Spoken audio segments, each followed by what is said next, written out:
من ربكم ولا تتبعوا من دونه أولياء قليلا ما تذكرون وكم من قرية أهلكناها فجاءها بأسنا بياتا أو هم قائلون فما كان دعواهم إذ جاءهم بأسنا إلا أن قالوا إنا كنا ظالمين فلنسألن الذين أرسل إليهم ولنسألن المرسلين فلنقصن عليهم بعلم وما كنا غائبين والوزن يومئذ الحق فمن ثقلت موازينه فأولئك هم المفلحون ومن خفت موازينه فأولئك الذين خسروا أنفسهم بما كانوا بآياتنا يظلمون ولقد مكناكم في الأرض وجعلنا لكم فيها معايش قليلا ما تشكرون ولقد خلقناكم ثم صورناكم ثم قلنا للملائكة اسجدوا لآدم فسجدوا إلا إبليس لم يكن من الساجدين قال ما منعك ألا تسجد إذ أمرتك قال أنا خير منه خلقتني من نار وخلقته من طين قال فاهبط منها فما يكون لك أن تتكبر فيها فاخرج إنك من الصاغرين قال أنظرني إلى يوم يبعثون قال إنك من المنظرين قال فبما أغويتني لأقعدن لهم صراطك المستقيم ثم لآتينهم من بين أيديهم ومن خلفهم وعن أيمانهم وعن شمائلهم ولا تجد أكثرهم شاكرين قال اخرج منها مذءوما مدحورا لمن تبعك منهم لأملأن جهنم منكم أجمعين ويا آدم اسكن أنت وزوجك الجنة فكلا من حيث شئتما ولا تقربا هذه الشجرة فتكونا من الظالمين فوسوس لهما الشيطان ليبدي لهما ما وري عنهما من سوآتهما وقال ما نهاكما ربكما عن هذه الشجرة إلا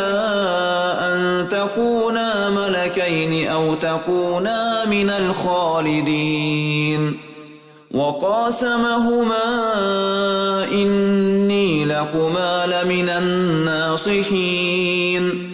فدلاهما بغرور فلما ذاقا الشجرة بدت لهما سوآتهما وطفقا يخصفان عليهما من ورق الجنة وناداهما ربهما ألم أنهكما عن تلكما الشجرة وأقل لكما إن الشيطان لكما عدو مبين قالا ربنا ظلمنا أنفسنا وإن لم تغفر لنا وترحمنا لنكونن من الخاسرين قال اهبطوا بعضكم لبعض عدو ولكم في الأرض مستقر ومتاع إلى حين قال فيها تحيون وفيها تموتون ومنها تخرجون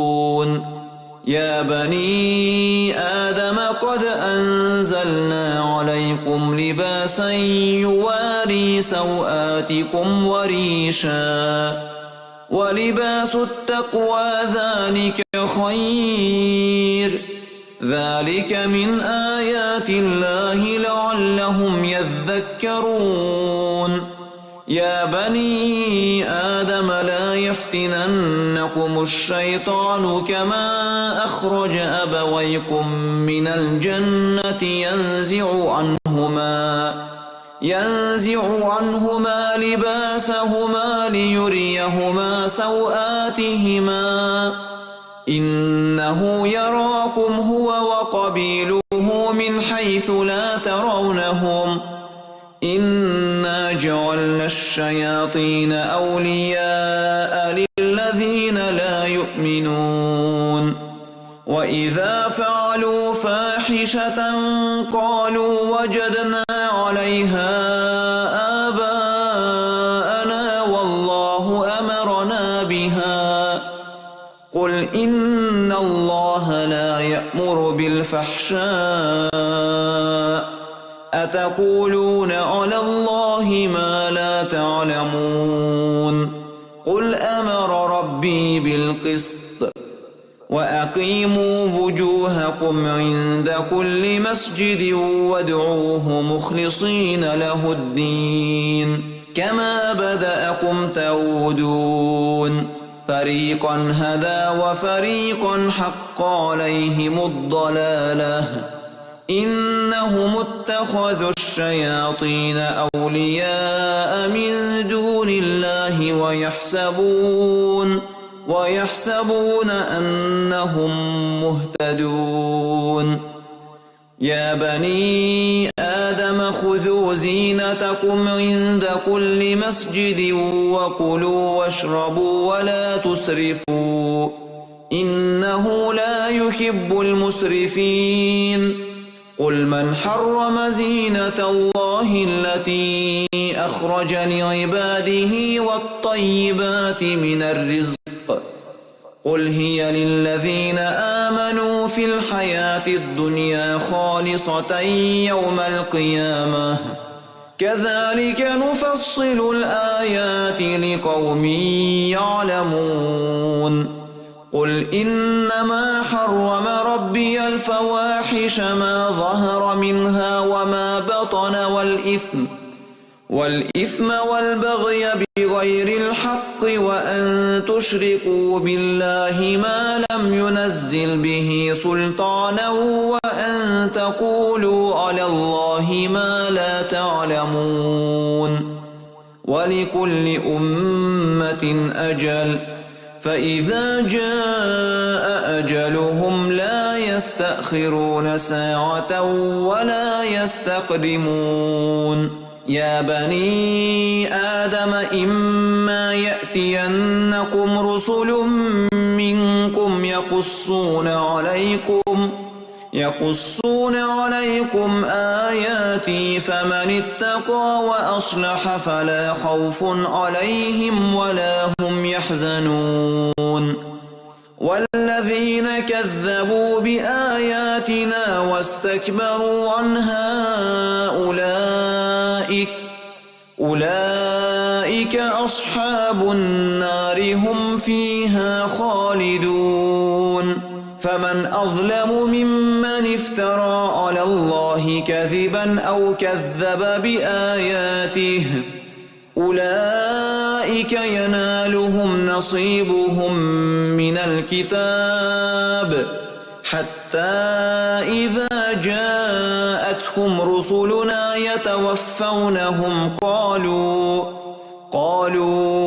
أين ما كنتم تدعون من دون الله وشهدوا على أنفسهم أنهم كانوا كافرين. قال ادخلوا في قد خلت من قبلكم من الجن والإنس في النار كلما دخلت أمة لعنت أختها حتى إذا اداركوا فيها جميعا قالت أخراهم لأولاهم ربنا هؤلاء أضلونا فآتهم عذابا ضعفا من النار قال لكل ضعف ولكن لا تعلمون. وقالت أولاهم لأخراهم فما كان لكم علينا من فضل فذوقوا العذاب بما كنتم تكسبون. إن الذين كذبوا بآياتنا واستكبروا عنها لا تفتح لهم أبواب السماء ولا يدخلون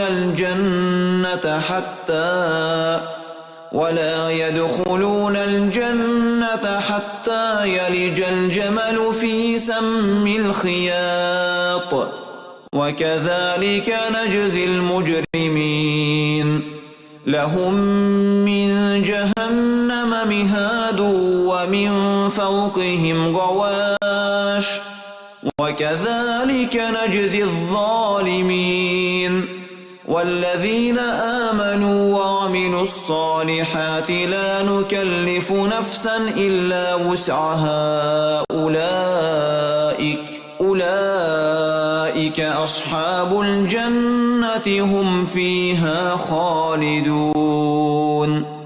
ونزعنا ما في صدورهم من غل تجري من تحتهم الأنهار وقالوا الحمد لله الذي هدانا لهذا وما كنا لنهتدي لولا أن هدانا الله لقد جاءت رسل ربنا بالحق ونودوا أن تلكم الجنة أورثتموها بما كنتم تعملون. ونادى أصحاب الجنة أصحاب النار أن قد وجدنا ما وعدنا ربنا حقا فهل وجدتم ما وعد ربكم حقا قالوا نعم فأذن مؤذن بينهم اللعنة الله على الظالمين الذين يصدون عن سبيل الله ويبغونها عوجا وهم بالآخرة كافرون. وبينهما حجاب وعلى الأعراف رجال يعرفون كلا بسيماهم ونادوا أصحاب الجنة أن سلام عليكم لم يدخلوها وهم يطمعون. وإذا صرفت أبصارهم تلقاء أصحاب النار قالوا ربنا لا تجعلنا مع القوم الظالمين. ونادى أصحاب الأعراف رجالا يعرفونهم بسيماهم قالوا ما أغنى عنكم جمعكم وما كنتم تستكبرون أهؤلاء الذين أقسمتم لا ينالهم الله برحمة ادخلوا الجنة لا خوف عليكم ولا أنتم تحزنون. ونادى أصحاب النار أصحاب الجنة أن أفيضوا علينا من الماء أو مما رزقكم الله. قالوا إن الله حرمهما على الكافرين الذين اتخذوا دينهم لهوا ولعبا وغرتهم الحياة الدنيا فاليوم ننساهم كما نسوا لقاء يومهم هذا وما كانوا بآياتنا يجحدون. ولقد جئناهم بكتاب فصلناه على علم هدى ورحمة لقوم يؤمنون. هل ينظرون إلا تأويله يوم يأتي تأويله يقول الذين نسوه من قبل قد جاءت رسل ربنا بالحق فهل لنا من شفعاء فيشفعوا لنا أو نرد فنعمل غير الذي كنا نعمل قد خسروا أنفسهم وضل عنهم ما كانوا يفترون. إن ربكم الله الذي خلق السماوات والأرض في 6 أيام ثم استوى على العرش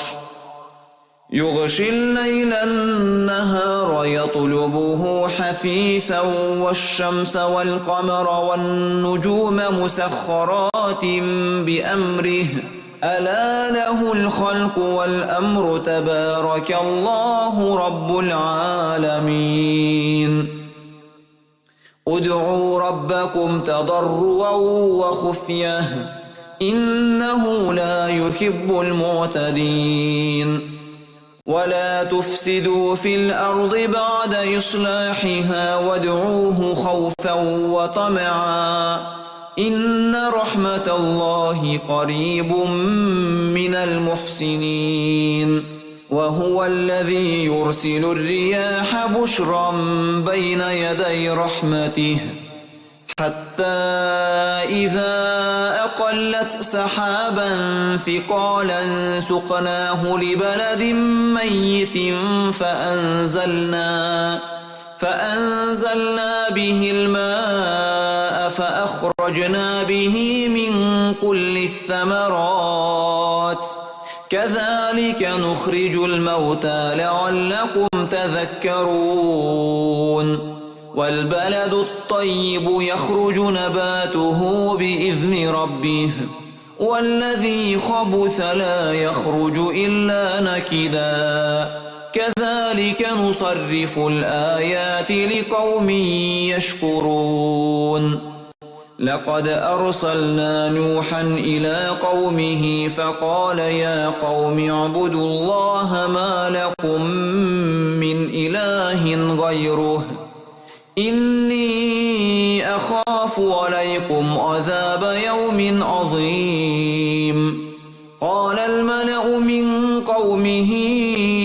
إنا لنراك في ضلال مبين. قال يا قوم ليس بي ضلالة ولكني رسول من رب العالمين أبلغكم رسالات ربي وأنصح لكم وأعلم من الله ما لا تعلمون. أوعجبتم أن جاءكم ذكر من ربكم على رجل منكم لينذركم ولتتقوا ولعلكم ترحمون. فكذبوه فأنجيناه والذين معه في الفلك وأغرقنا الذين كذبوا بآياتنا إنهم كانوا قوما عمين. وإلى عاد أخاهم هودا قال يا قوم اعبدوا الله ما لكم من إله غيره أفلا تتقون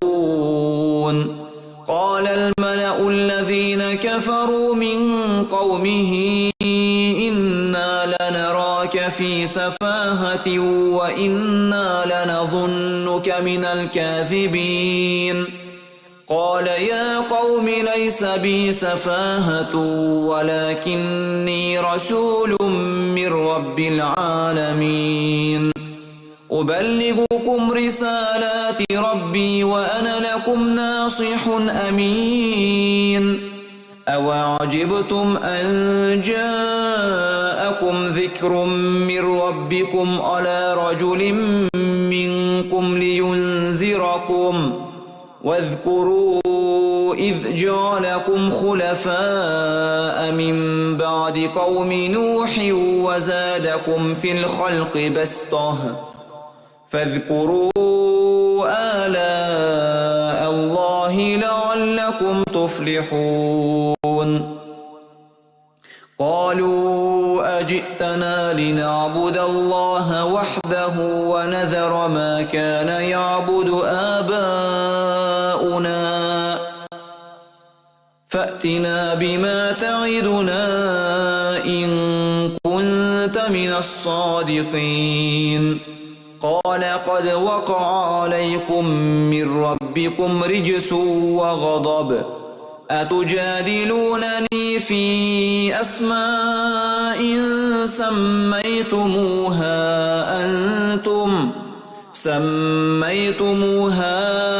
أنتم وآباؤكم ما نزل الله بها من سلطان فانتظروا إني معكم من المنتظرين فأنجيناه والذين معه برحمة منا وقطعنا دابر الذين كذبوا بآياتنا وما كانوا مؤمنين وإلى ثمود أخاهم صالحا قال يا قوم اعبدوا الله ما لكم من إله غيره قد جاءتكم بينة من ربكم هذه ناقة الله لكم آية فذروها تأكل في أرض الله ولا تمسوها بسوء فيأخذكم عذاب أليم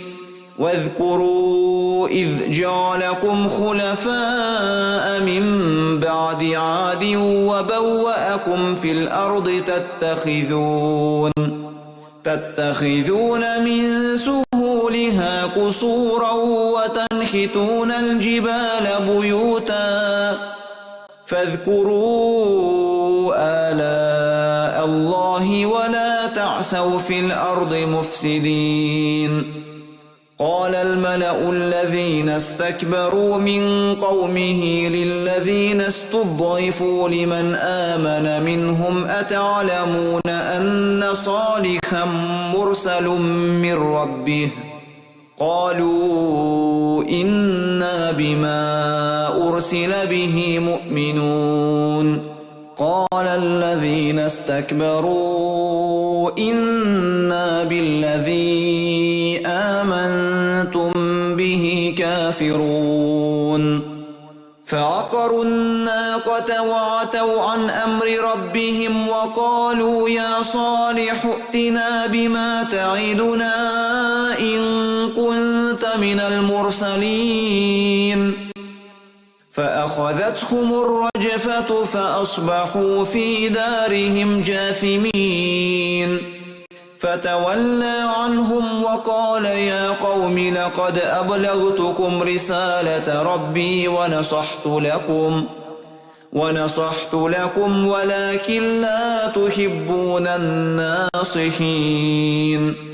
ولوطا إذ قال لقومه أتأتون الفاحشة ما سبقكم بها من أحد من العالمين إنكم لتأتون الرجال شهوة من دون النساء بل أنتم قوم مسرفون وما كان جواب قومه إلا أن قالوا أخرجوهم من قريتكم إنهم أناس يتطهرون فأنجيناه وأهله إلا امرأته كانت من الغابرين وأمطرنا عليهم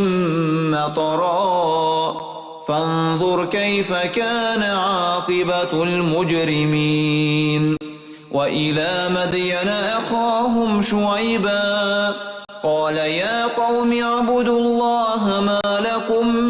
من إله غيره قد جاءتكم بينة من ربكم فأوفوا الكيل والميزان ولا تبخسوا الناس أشياءهم ولا تفسدوا في الأرض بعد إصلاحها ذلكم خير لكم إن كنتم مؤمنين ولا تقعدوا بكل صراط توعدون وتصدون عن سبيل الله من آمن به وتبغونها عوجا واذكروا إذ كنتم قليلا فكثركم وانظروا كيف كان عاقبة المفسدين وإن كان طائفة منكم آمنوا بالذي أرسلت به وطائفة لم يؤمنوا فاصبروا حتى يحكم الله بيننا وهو خير الحاكمين قال الملأ الذين استكبروا من قومه لنخرجنك يا شعيب والذين آمنوا معك من قريتنا أو لتعودن في ملتنا قال أولو كنا كارهين قد افترينا على الله كذبا إن عدنا في ملتكم بعد إذ نجانا الله منها وما يكون لنا أن نعود فيها إلا أن يشاء الله ربنا وسع ربنا كل شيء علما على الله توكلنا ربنا افتح بيننا وبين قومنا بالحق وأنت خير الفاتحين وقال الملأ الذين كفروا من قومه لئن اتبعتم شعيبا إنكم إذا لخاسرون فأخذتهم الرجفة فأصبحوا في دارهم جاثمين الذين كذبوا شعيبا كأن لم يغنوا فيها الذين كذبوا شعيبا كانوا هم الخاسرين فتولى عنهم وقال يا قوم لقد أبلغتكم رسالات ربي ونصحت لكم فكيف آسى على قوم كافرين وما أرسلنا في قرية من نبي إلا أخذنا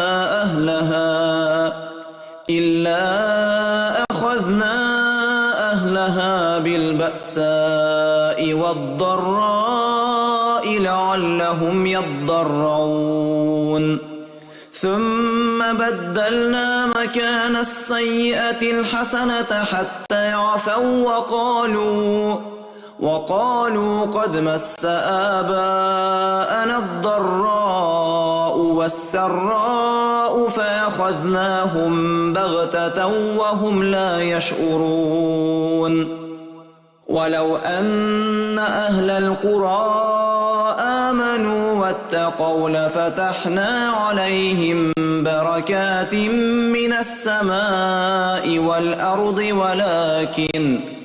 ولكن كذبوا فأخذناهم بما كانوا يكسبون أفأمن أهل القرى أن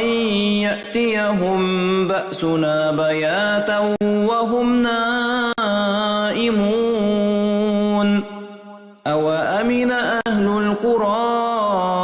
أن يأتيهم بأسنا ضحى وهم يلعبون أفأمنوا مكر الله فلا يأمن مكر الله إلا القوم الخاسرون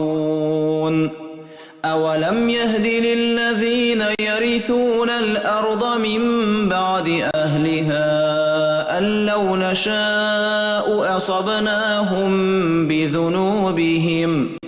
ونطبع على قلوبهم فهم لا يسمعون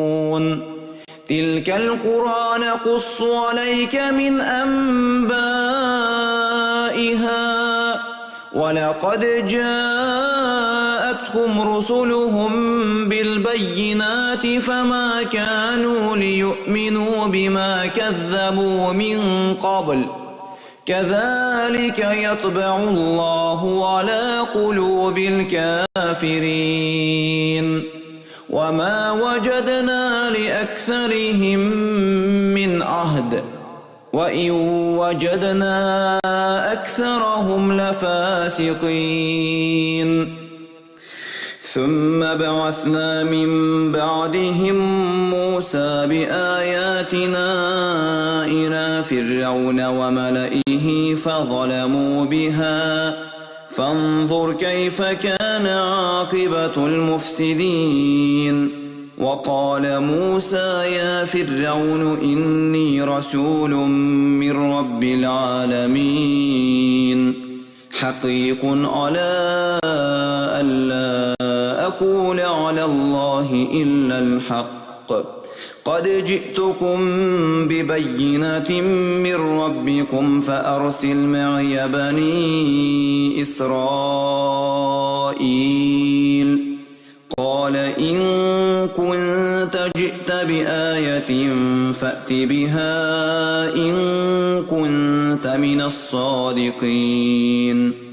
فألقى عصاه فإذا هي ثعبان مبين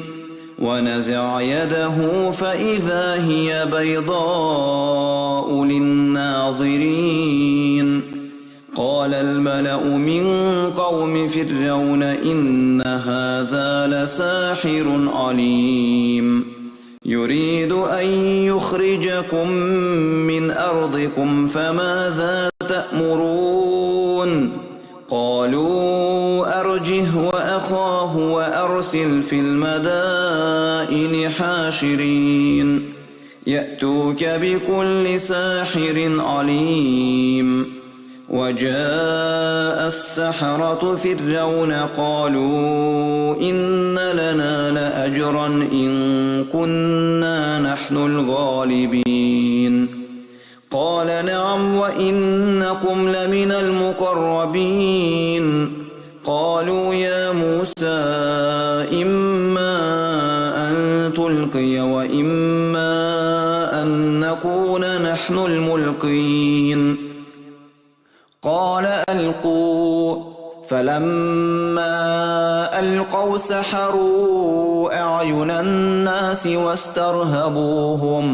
واسترهبوهم وجاءوا بسحر عظيم وأوحينا إلى موسى أن ألق عصاك فإذا هي تلقف ما يأفكون فوقع الحق وبطل ما كانوا يعملون فغلبوا هنالك وانقلبوا صاغرين وألقي السحرة ساجدين قالوا آمنا برب العالمين رب موسى وهارون. قال فرعون آمنتم به قبل أن آذن لكم إن هذا لمكر مكرتموه في المدينة لتخرجوا منها أهلها فسوف تعلمون. لأقطعن أيديكم وأرجلكم من خلاف ثم لأصلبنكم أجمعين. قالوا إنا إلى ربنا منقلبون. وما تنقم منا إلا أن آمنا بآيات ربنا لما جاءتنا ربنا أفرغ علينا صبرا وتوفنا مسلمين. وقال الملأ من قوم فرعون أتذر موسى وقومه ليفسدوا في الأرض ويذرك وآلهتك قال سنقتل أبناءهم ونستحيي نساءهم وإنا فوقهم قاهرون. قال موسى لقومه استعينوا بالله واصبروا إن الأرض لله يورثها من يشاء من عباده والعاقبة للمتقين. قالوا أوذينا من قبل أن تأتينا ومن بعد ما جئتنا قال عسى ربكم أن يهلك عدوكم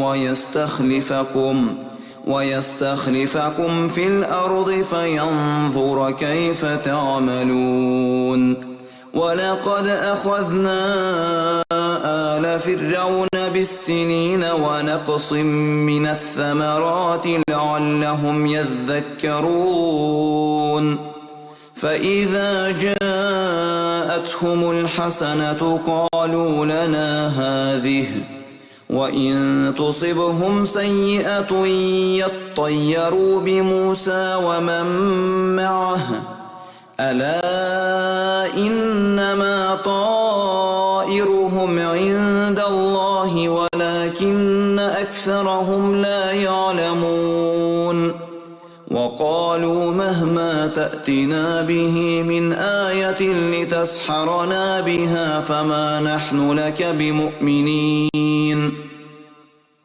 فأرسلنا عليهم الطوفان والجراد والقمل والضفادع والدم آيات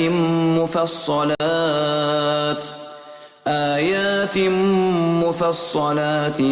فاستكبروا وكانوا قوما مجرمين. ولما وقع عليهم الرجز قالوا يا موسى ادع لنا ربك بما عهد عندك لئن كشفت عنا الرجز لنؤمنن لك ولنرسلن معك بني إسرائيل. فلما كشفنا عنهم الرجز إلى أجل هم بالغوه إذا هم ينكثون. فانتقمنا منهم فأغرقناهم في اليم بأنهم كذبوا بآياتنا وكانوا عنها غافلين.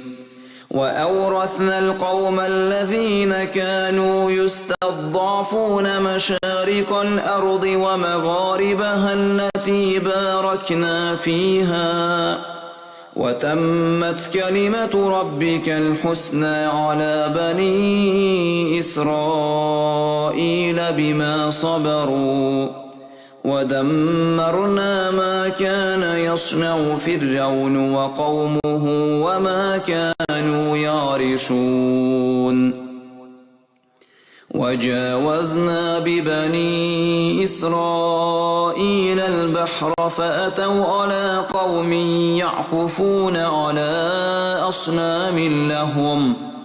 قالوا يا موسى اجعل لنا إلها كما لهم آلهة قال إنكم قوم تجهلون إن هؤلاء متبر ما هم فيه وباطل ما كانوا يعملون قال أغير الله أبغيكم إلها وهو فضلكم على العالمين وإذ أنجيناكم من آل فرعون يسومونكم سوء العذاب يقتلون أبناءكم ويستحيون نساءكم وفي ذلكم بلاء من ربكم عظيم وواعدنا موسى 30 ليلة وأتممناها ب10 فتم ميقات ربه 40 ليلة وقال موسى لأخيه هارون اخلفني في قومي وأصلح ولا تتبع سبيل المفسدين ولما جاء موسى لميقاتنا وكلمه ربه قال رب أرني أنظر إليك قال لن تراني ولكن انظر إلى الجبل فإن استقر مكانه فسوف تراني فلما تجلى ربه للجبل جعله دكا وخر موسى صعقا فلما أفاق قال سبحانك تبت إليك وأنا أول المؤمنين قال يا موسى إني اصطفيتك على الناس برسالاتي وبكلامي فخذ ما آتيتك وكن من الشاكرين وكتبنا له في الألواح من كل شيء موعظة وتفصيلا لكل شيء فخذها بقوة وأمر قومك يأخذوا بأحسنها سأريكم.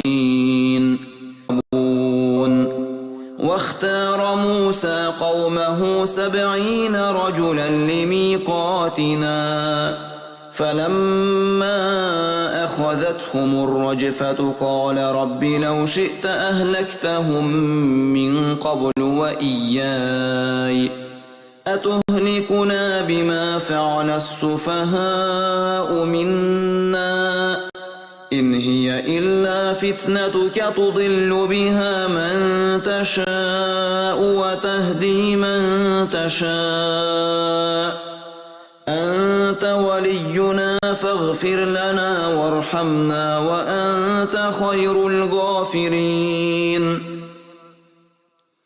واكتب لنا في هذه الدنيا حسنة وفي الآخرة إنا هدنا إليك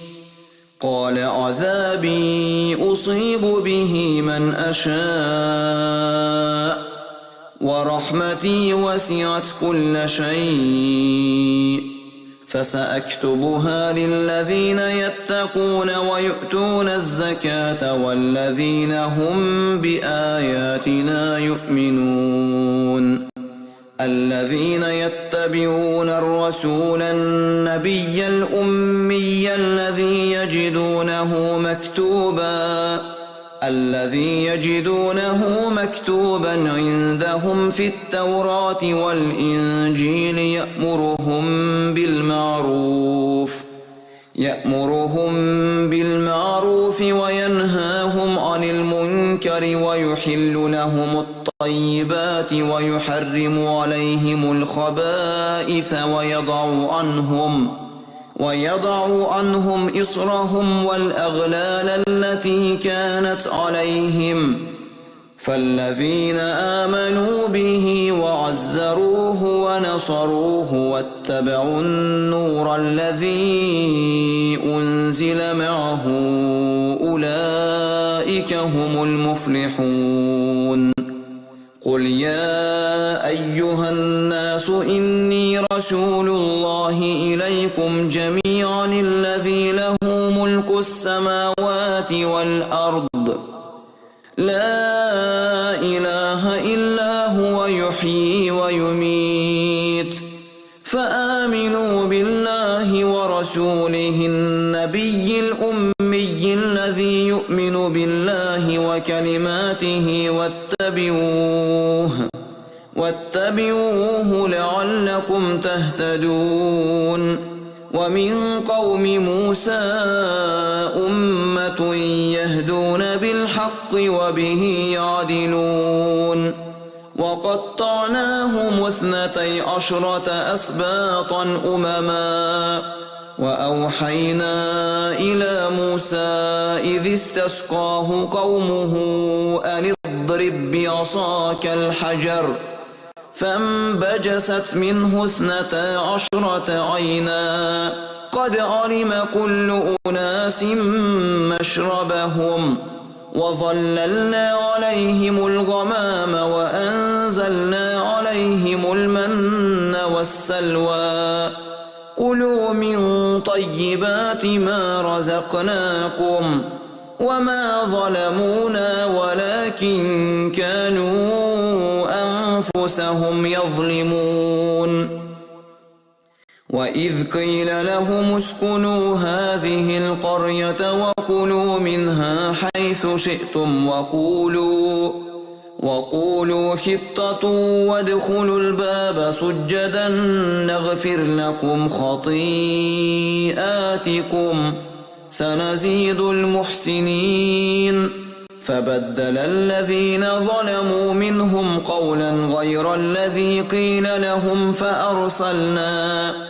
فأرسلنا عليهم رجزا من السماء بما كانوا يظلمون. واسألهم عن القرية التي كانت حاضرة البحر إذ يعدون في السبت إذ تأتيهم حيتانهم يوم سبتهم شرعا ويوم لا يسبتون لا تأتيهم كذلك نبلوهم بما كانوا يفسقون. وإذ قالت أمة منهم لم تعظون قوما الله مهلكهم أو معذبهم عذابا شديدا قالوا معذرة إلى ربكم ولعلهم يتقون. فلما نسوا ما ذكروا به أنجينا الذين ينهون عن السوء وأخذنا الذين ظلموا بعذاب بئيس بما كانوا يفسقون. فلما عتوا عما نهوا عنه قلنا لهم كونوا قردة خاسئين. وإذ تأذن ربك ليبعثن عليهم إلى يوم القيامة من يسومهم سوء العذاب إن ربك لسريع العقاب وإنه لغفور رحيم. وقطعناهم في الأرض أمما منهم الصالحون ومنهم دون ذلك وبلوناهم بالحسنات والسيئات لعلهم يرجعون. فخلف من بعدهم خلف ورثوا الكتاب يأخذون عرض هذا الأدنى ويقولون سيغفر لنا وإن يأتهم عرض مثله يأخذوه. ألم يؤخذ عليهم ميثاق الكتاب ألا يقولوا على الله إلا الحق ودرسوا ما فيه والدار الآخرة خير للذين يتقون أفلا تعقلون والذين يمسكون بالكتاب وأقاموا الصلاة إنا لا نضيع أجر المصلحين وإذ نتقنا الجبل فوقهم كأنه ظلة وظنوا أنه واقع بهم خذوا ما آتيناكم بقوة واذكروا ما فيه لعلكم تتقون وإذ أخذ ربك من بني آدم من ظهورهم ذريتهم وأشهدهم على أنفسهم ألست بربكم قالوا بلى شهدنا أن تقولوا يوم القيامة إنا كنا عن هذا غافلين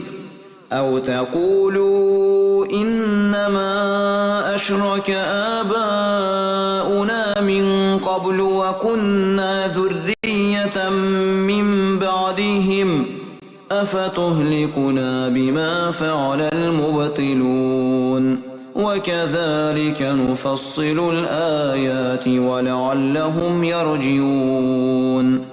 واتل عليهم نبأ الذي آتيناه آياتنا فانسلخ منها فأتبعه الشيطان فكان من الغاوين ولو شئنا لرفعناه بها ولكنه أخلد إلى الأرض واتبع هواه فمثله كمثل الكلب إن تحمل عليه يلهث أو تتركه يلهث ذلك مثل القوم الذين كذبوا بآياتنا فاقصص القصص لعلهم يتفكرون ساء مثلا القوم الذين كذبوا بآياتنا وأنفسهم كانوا يظلمون من يهد الله فهو المهتدي ومن يضلل فأولئك هم الخاسرون ولقد ذرأنا لجهنم كثيرا من الجن والإنس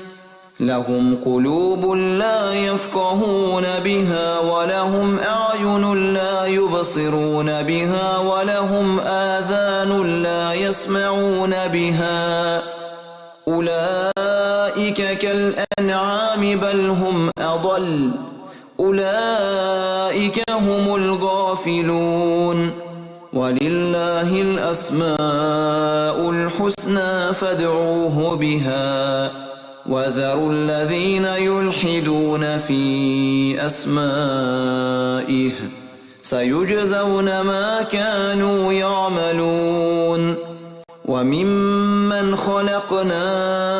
أمة يهدون بالحق وبه يعدلون والذين كذبوا بآياتنا سنستدرجهم من حيث لا يعلمون وأملي لهم إن كيدي متين أولم يتفكروا ما بصاحبهم من جنة إن هو إلا نذير مبين أولم ينظروا في ملكوت السماوات والأرض وما خلق الله من شيء وأن عسى أن يكون قد اقترب أجلهم فبأي حديث بعده يؤمنون من يضلل الله فلا هادي له ويذرهم في طغيانهم يعمهون يسألونك عن الساعة أيان مرساها قل إنما علمها عند ربي لا يجليها لوقتها إلا هو ثقلت في السماوات والأرض لا تأتيكم إلا بغتة يسألونك كأنك حفي عنها قل إنما علمها عند الله ولكن أكثر الناس لا يعلمون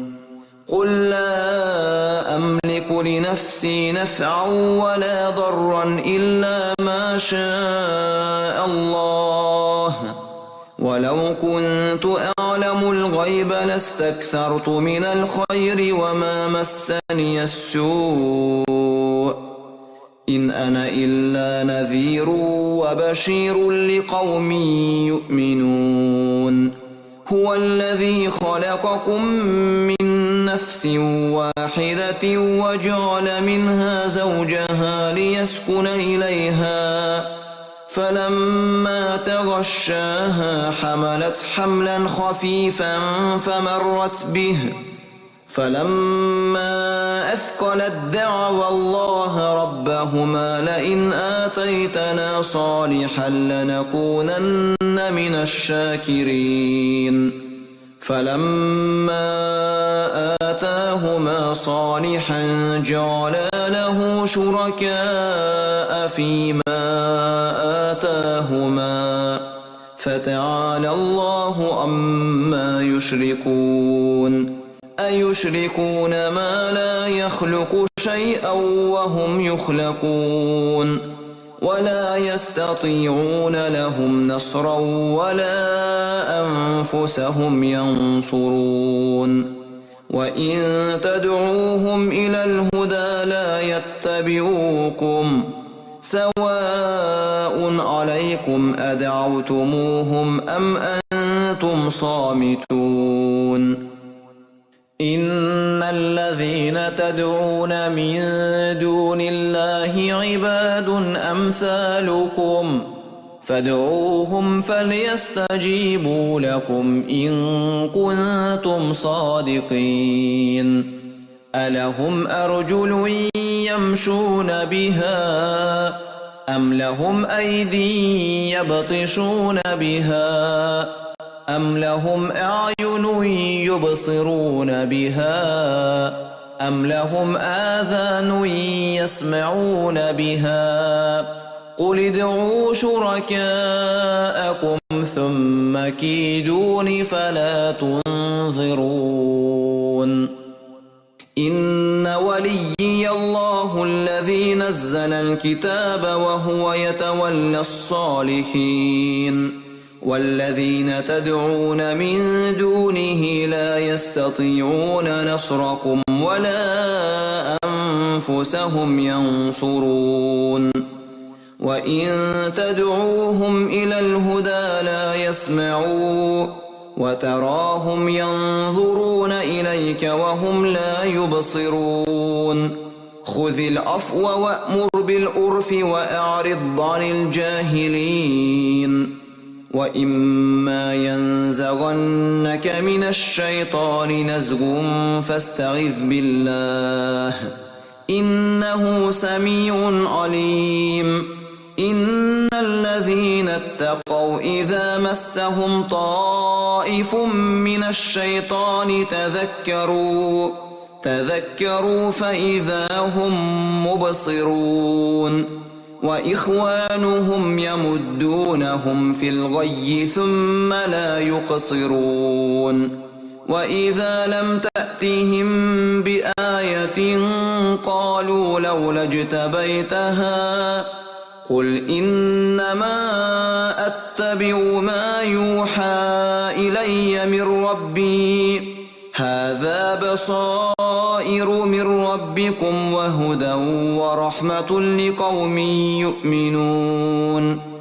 وإذا قرئ القرآن فاستمعوا له وأنصتوا لعلكم ترحمون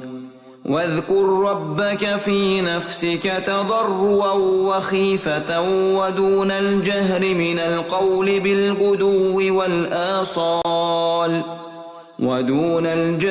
من القول بالغدو والآصال ولا تكن من الغافلين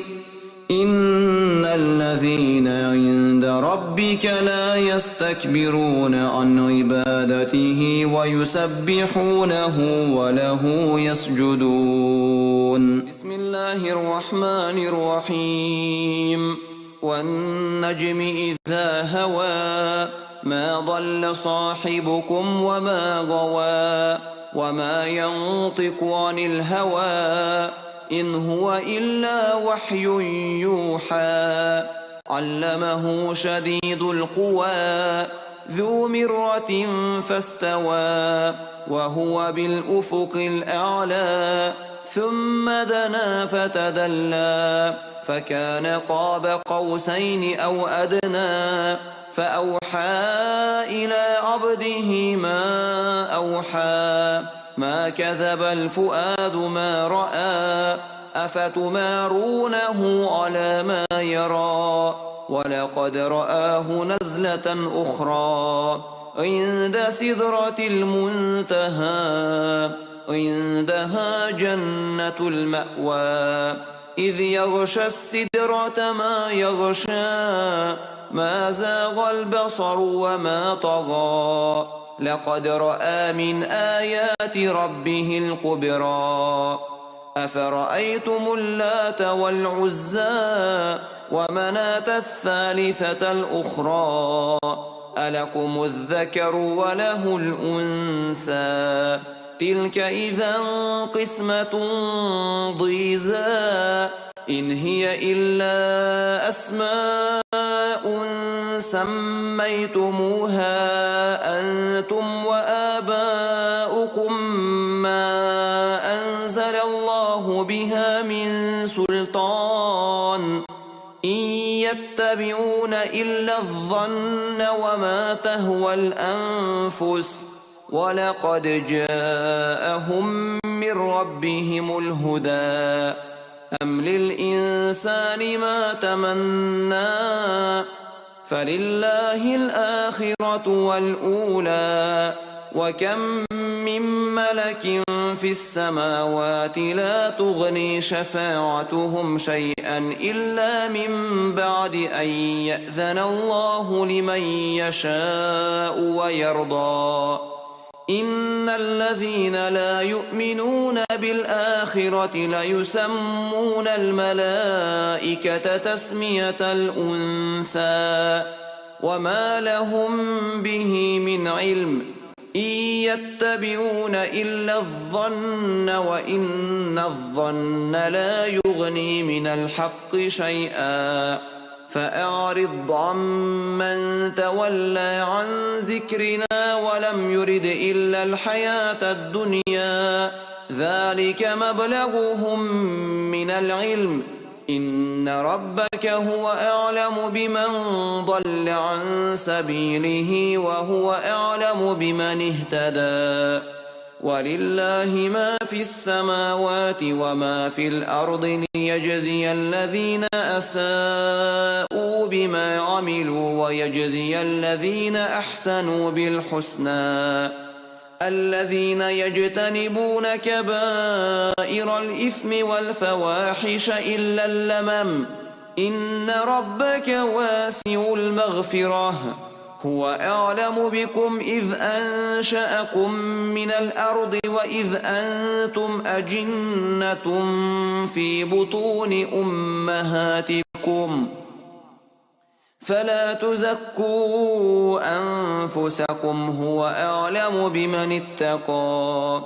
أفرأيت الذي تولى وأعطى قليلا وأكدى أعنده علم الغيب فهو يرى أم لم ينبأ بما في صحف موسى وإبراهيم الذي وفى ألا تزر وازرة وزر أخرى وأن ليس للإنسان إلا ما سعى وأن سعيه سوف يرى ثم يجزاه الجزاء الأوفى وأن إلى ربك المنتهى وأنه هو أضحك وأبكى وأنه هو أمات وأحيا وأنه خلق الزوجين الذكر والأنثى من نطفة إذا تمنى وأن عليه النشأة الأخرى وأنه هو أغنى وأقنى وأنه هو رب الشعرى وأنه أهلك عادا الأولى وثمود فما أبقى وقوم نوح من قبل إنهم كانوا هم أظلم وأطغى والمؤتفكة أهوى فغشاها ما غشا فبأي آلاء ربك تتمارى هذا نذير من النذر الأولى أزفت الآزفة ليس لها من دون الله كاشفة أفمن هذا الحديث تعجبون وتضحكون ولا تبكون وأنتم سامدون فاسجدوا لله واعبدوا بسم الله الرحمن الرحيم سأل سائل بعذاب واقع للكافرين ليس له دافع من الله ذي المعارج تعرج الملائكة والروح إليه في يوم كان مقداره 50,000 سنة فاصبر صبرا جميلا إنهم يرونه بعيدا ونراه قريبا يوم تكون السماء كالمهل وتكون الجبال كالعهن ولا يسأل حميم حميما يبصرونهم يود المجرم لو يفتدي من عذاب يومئذ ببنيه وصاحبته وأخيه وفصيلته التي تؤويه ومن في الأرض جميعا ثم ينجيه كلا إنها لظى نزاعة للشوى تدعو من أدبر وتولى وجمع فأوعى إن الإنسان خلق هلوعا إذا مسه الشر جزوعا وإذا مسه الخير منوعا إلا المصلين الذين هم على صلاتهم دائمون والذين في أموالهم حق معلوم للسائل والمحروم والذين يصدقون بيوم الدين والذين هم من عذاب ربهم مشفقون إن عذاب ربهم غير مأمون والذين هم لفروجهم حافظون إلا على أزواجهم أو ما ملكت أيمانهم فإنهم غير ملومين فمن ابتغى وراء ذلك فأولئك هم العادون والذين هم لأماناتهم وعهدهم راعون والذين هم بشهاداتهم قائمون والذين هم على صلاتهم يحافظون أولئك في جنات مكرمون فما للذين كفروا قبلك مهطعين عن اليمين وعن الشمال عزين أيطمع كل امرئ منهم أن يدخل جنة نعيم كلا إنا خلقناهم مما يعلمون فلا أقسم برب المشارق والمغارب إنا لقادرون على أن نبدل خيرا منهم وما نحن بمسبوقين فذرهم يخوضوا ويلعبوا حتى يلاقوا يومهم الذي يوعدون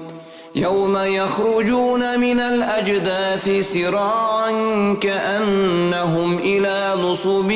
يوفضون خاشعة أبصارهم ترهقهم ذلة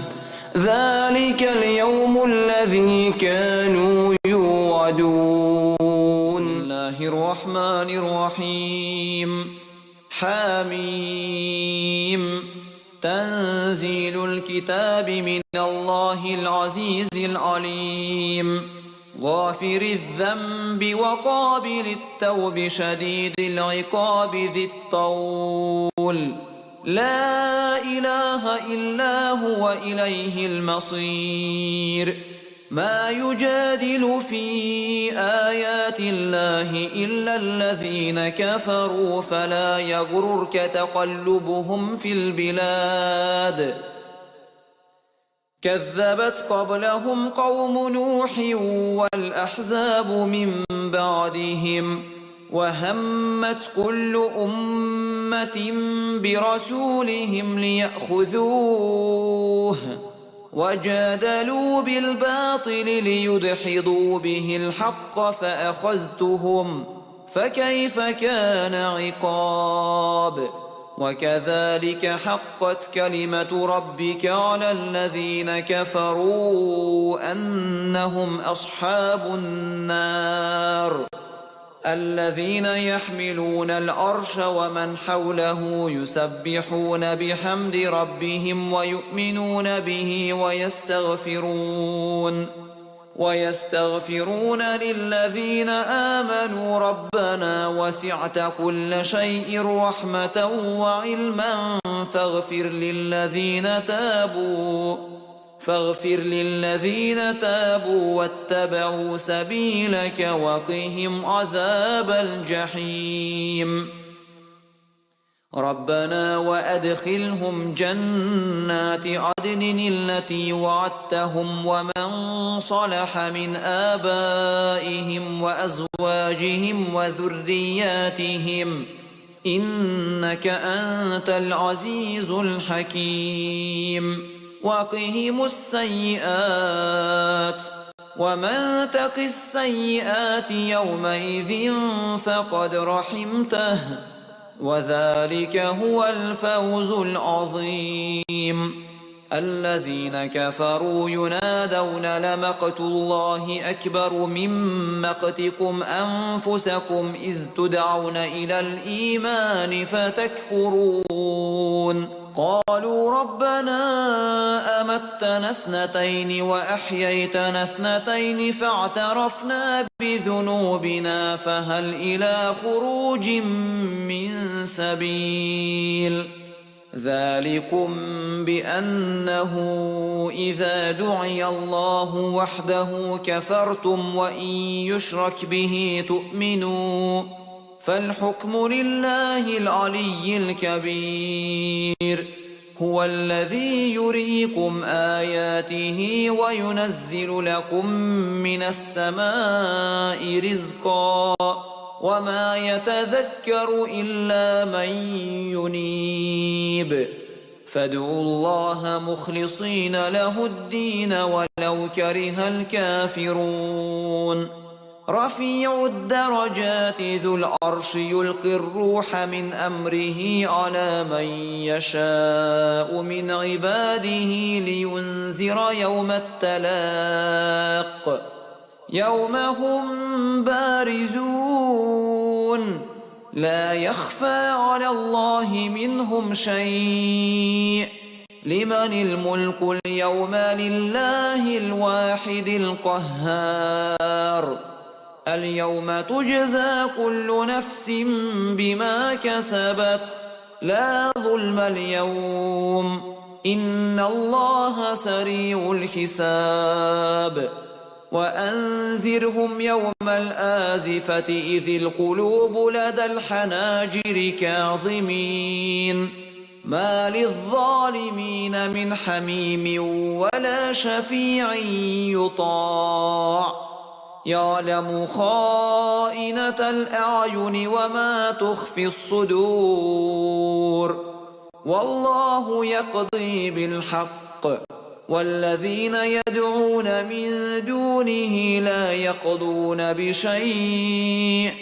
إن الله هو السميع العليم. أولم يسيروا في الأرض فينظروا كيف كان عاقبة الذين كانوا من قبلهم كانوا هم أشد منهم قوة وآثارا في الأرض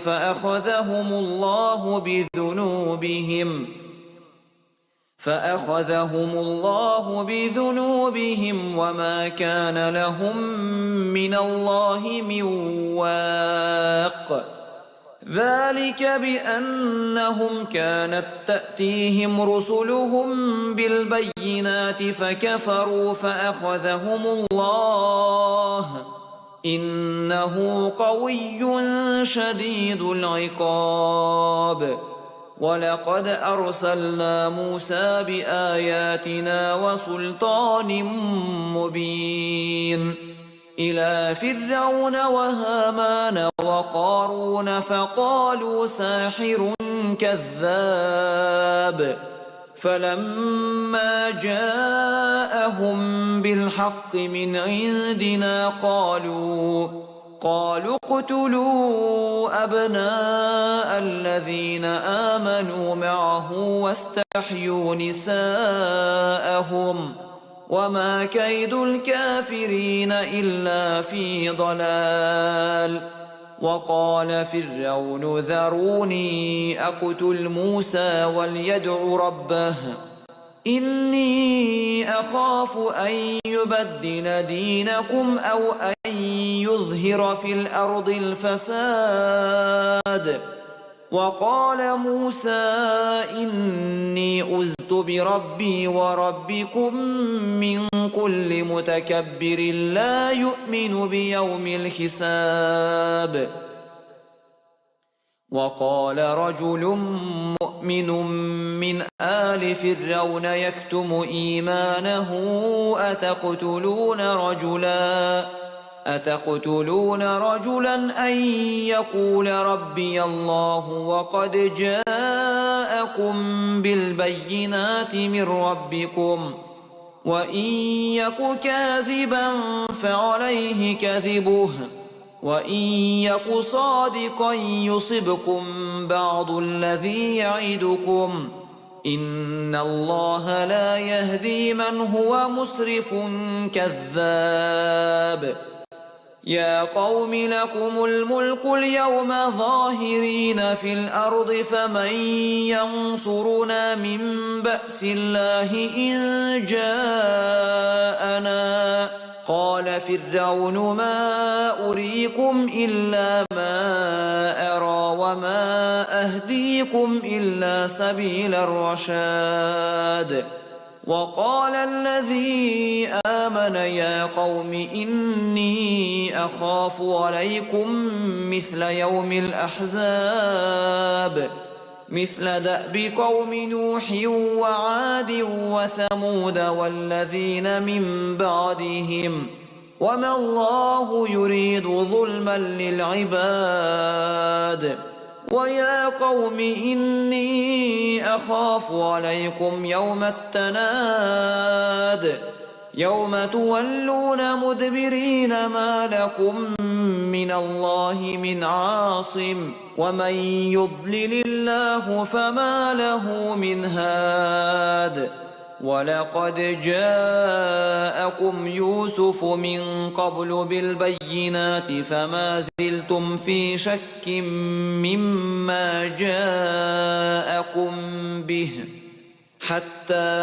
إذا هلك قلتم لن يبعث الله من بعده رسولا كذلك يضل الله من هو مسرف مرتاب الذين يجادلون في آيات الله بغير سلطان أتاهم كبر مقتا عند الله وعند الذين آمنوا كذلك يطبع الله على كل قلب متكبر جبار وقال فرعون يا هامان ابن لي صرحا لعلي أبلغ أسباب السماوات فأطلع إلى إله موسى وإني لأظنه كاذبا وكذلك زين لفرعون سوء عمله وصد عن السبيل وما كيد فرعون إلا في تباب وقال الذي آمن يا قوم اتبعون أهدكم سبيل الرشاد يا قوم إنما هذه الحياة الدنيا متاع وإن الآخرة هي دار القرار من عمل سيئة فلا يجزى إلا مثلها ومن عمل صالحا من ذكر أو أنثى وهو مؤمن فأولئك يدخلون الجنة يرزقون فيها بغير حساب ويا قوم ما لي أدعوكم إلى النجاة وتدعونني إلى النار تدعونني لأكفر بالله وأشرك به ما ليس لي به علم وأنا أدعوكم إلى العزيز الغفار لا جرم أن ما تدعونني إليه ليس له دعوة في الدنيا ولا في الآخرة وأن مردنا إلى الله وأن المسرفين هم أصحاب النار فستذكرون ما أقول لكم وأفوض أمري إلى الله إن الله بصير بالعباد فوقاه الله سيئات ما مكروا وحاق بآل فرعون سوء العذاب النار يعرضون عليها غدوا وعشيا ويوم تقوم الساعة أدخلوا آل فرعون أشد العذاب وإذ يتحاجون في النار فيقول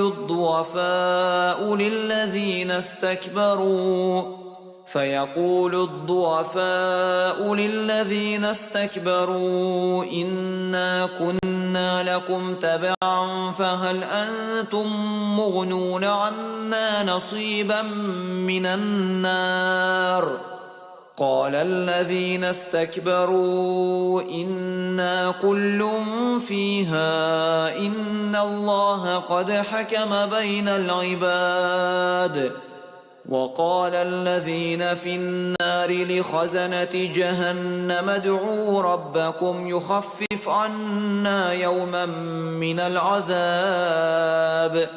قالوا أولم تك تأتيكم رسلكم بالبينات قالوا بلى قالوا فادعوا وما دعاء الكافرين إلا في ضلال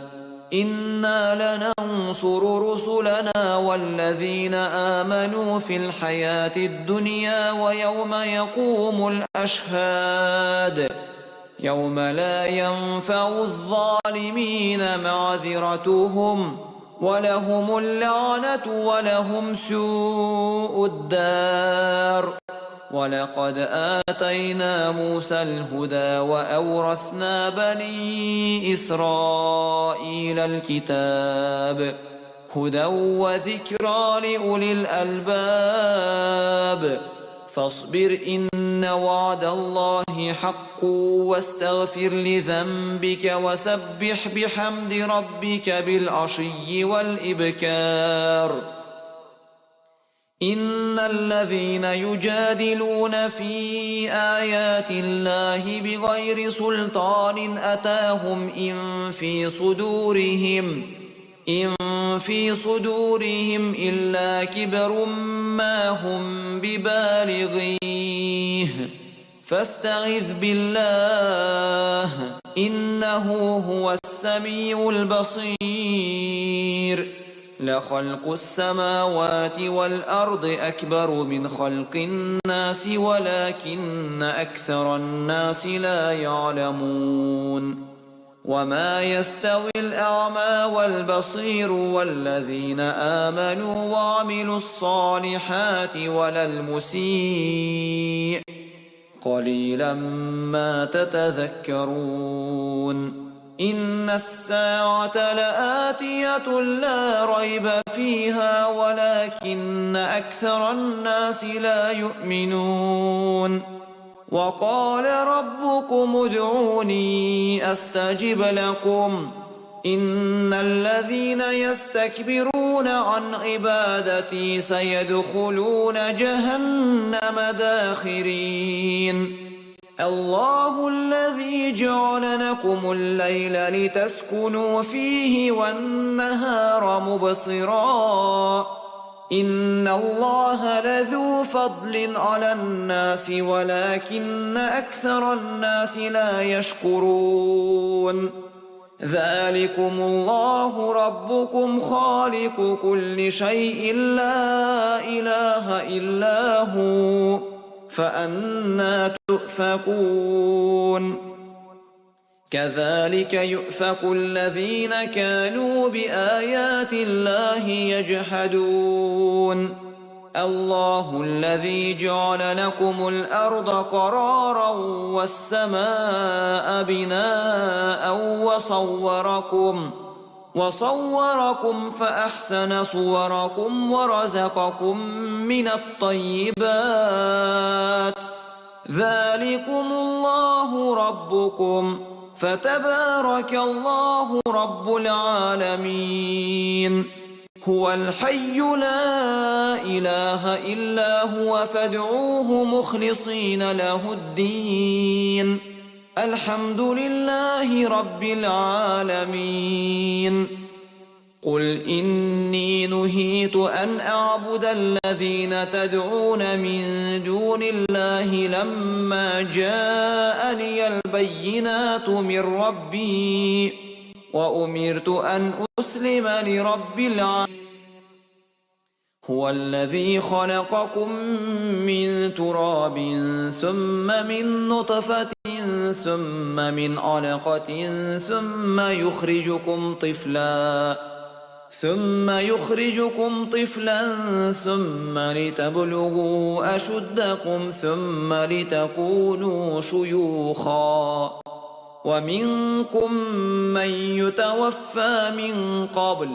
ولتبلغوا أجلا مسمى ولعلكم تعقلون.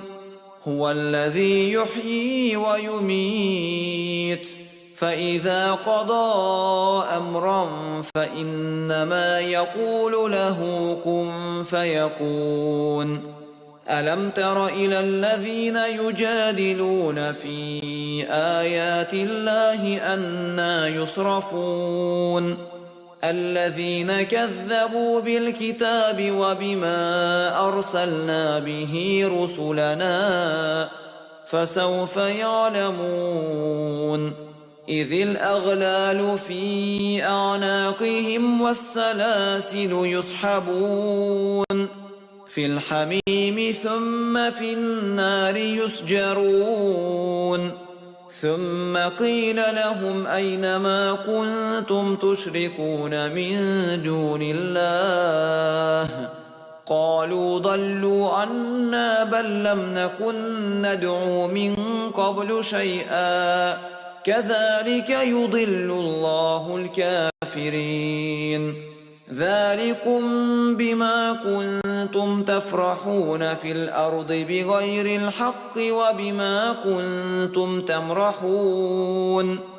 ادخلوا أبواب جهنم خالدين فيها فبئس مثوى المتكبرين فاصبر إن وعد الله حق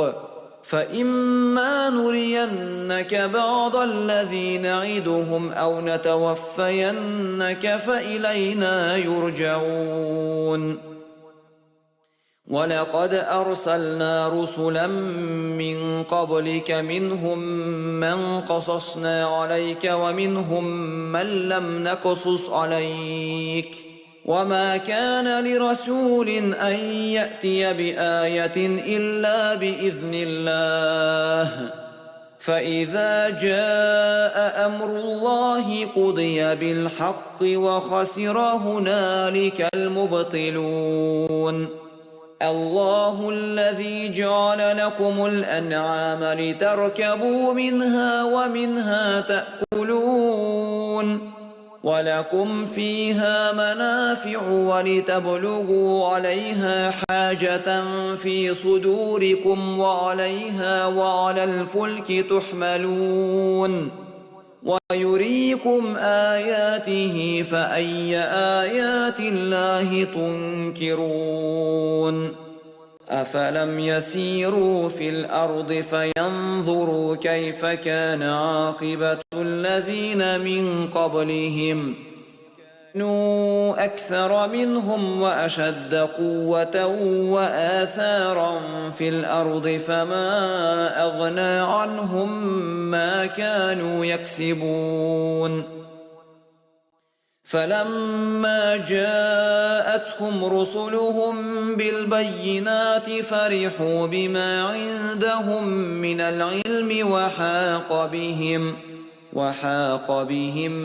ما كانوا به يستهزئون فلما رأوا بأسنا قالوا آمنا بالله وحده وكفرنا بما كنا به مشركين فلم يك ينفعهم إيمانهم لما رأوا بأسنا سنة الله التي قد خلت في عباده وخسر هنالك الكافرون بسم الله الرحمن الرحيم اقتربت الساعة وانشق القمر وإن يروا آية يعرضوا ويقولوا سحر مستمر وكذبوا واتبعوا أهواءهم وكل أمر مستقر ولقد جاءهم من الأنباء ما فيه مزدجر حكمة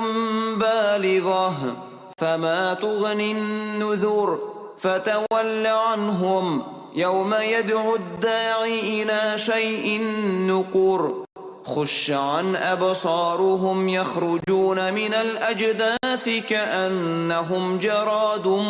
منتشر مهطعين إلى الداع يقول الكافرون هذا يوم عسير كذبت قبلهم قوم نوح فكذبوا عبدنا وقالوا مجنون وازدجر فدعا ربه أني مغلوب فانتصر ففتحنا أبواب السماء بماء منهمر وفجرنا الأرض عيونا فالتقى الماء على أمر قد قدر وحملناه على ذات ألواح ودسور تجري بأعيننا جزاء لمن كان كفر ولقد تركناها آية فهل من مدكر فكيف كان عذابي ونذر ولقد يسرنا القرآن للذكر فهل من مدكر كذبت عاد فكيف كان عذابي ونذر